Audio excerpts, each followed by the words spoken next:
আসসালামু আলাইকুম রহমতুল্লাহি ওবরকাতুহ।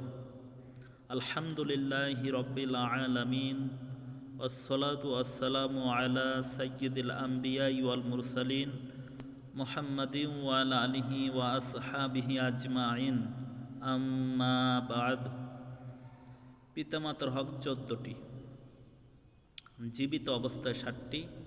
1 নম্বর, পিতামাতার প্রতি শ্রদ্ধাশীল হওয়া। 2 নম্বর, মনে প্রাণে তাদেরকে ভালোবাসা। 3 নম্বর, সর্বদা তাদেরকে মেনে চলা। 4 নম্বর, তাদের খেদমত করা। 5 নম্বর, তাদের প্রয়োজন পূর্ণ করা।